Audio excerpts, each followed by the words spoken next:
Welcome back to the Men's Media Network. This is an emergency installment, a severe winter weather edition of the Men's Media Network. The request was made because, by no fault of my own, my tornado edition of the Men's Media Network has become the gold standard in safety. And with winter storms killing more people in Alabama, billions with a B every year in Alabama die from winter weather. This year, they're saying it could be in the trillions. So with that said, I have been asked to give some advice on staying warm. People come to me and they say, Chris, how can I survive this? It's going to be 18 hours. 18 hours of carnage. As you can see, I'm already in my underground compound that is impervious, impenetrable by ice, snow, sleet, all those things. It can't get to me, not here. I'm proactive. But they come to me and they ask me this, and I have to revert back to what is the cause of these deaths. Most of the time, these deaths can be in three categories. The first category, the one that kills the most people in Alabama, is starvation. In these events, see, what people don't understand, and I have somewhat of a degree in physiology of the human. It's complicated, my degree is. I specialize in the endorphins of the brain that a lot of people don't know about. And one of these endorphins is triggered just like when the snow falls on your dirt in your garden. It adds a natural nitrogen. Well, when snow falls in the southeast, it's almost a phenomenon. In the southeast, the endorphins in the southern man's brain makes him crave and need to survive milk and bread. He has to have it. These endorphins kick in. The bread will sustain the life. That's why there's always a run on bread in the grocery store. But just as that endorphin is triggered, it also upsets the natural flora of the stomach. And the only way that loaf of bread can be digested is with milk. So I suggest, if you don't have it, you better get it. You do not want to be one of the billions, possibly trillions of Alabamians that die of starvation. Now, if you go, this is a life hack right here. This is a life hack. If you go to the supermarket and there's not a loaf of bread on the shelves, there's a close second. It's not as good. It does not satisfy the endorphins as well as loaf of bread. But you can go to the tortilla aisle and get you some of them white flour tortillas, and that will almost be as good. You're still going to get that hunger. You may lose about 20 pounds. You might lose about 20 pounds if you eat the tortillas. Some people have tried that instead of the shot, but it's got to be during an ice storm. So that kind of takes care of that.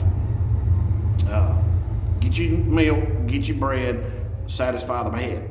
Satisfy the head. The next one. The second leading cause of death in ice storms in Alabama is falls and car wrecks.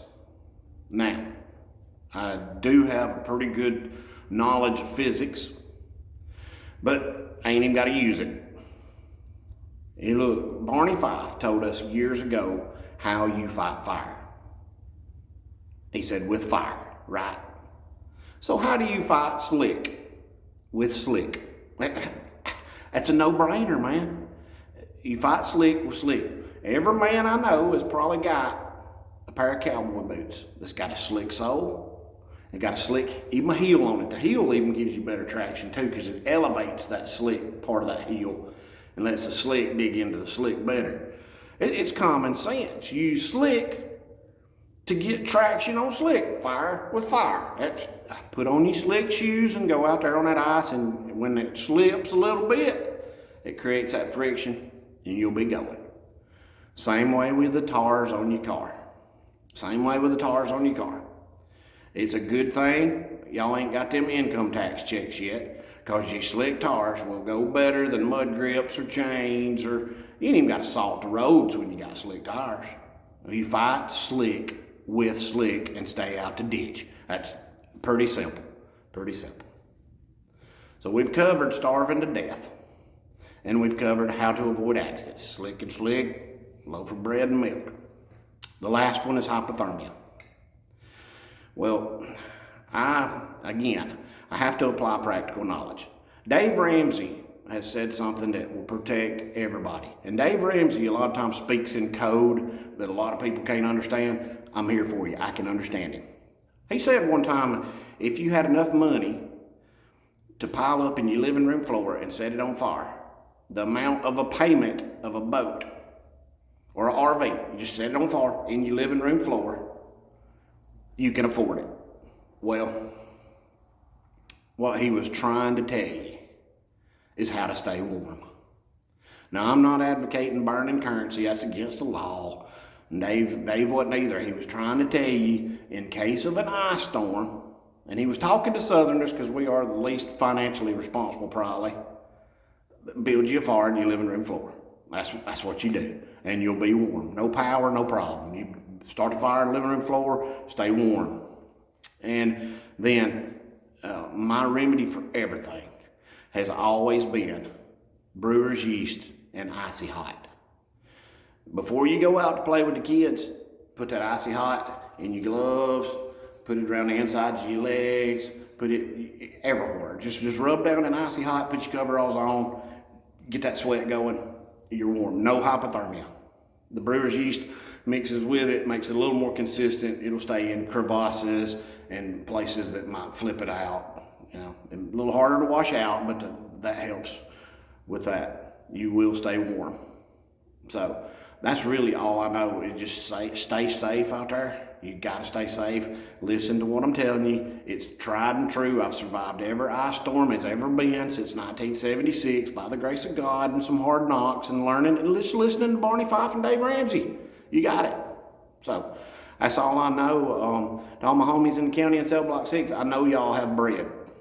You may not be able to digest it that good. You probably don't get milk, but if you get milk and bread, y'all be good. Everybody's good. Hope everybody survives this just fine. Love, peace, and chicken grease.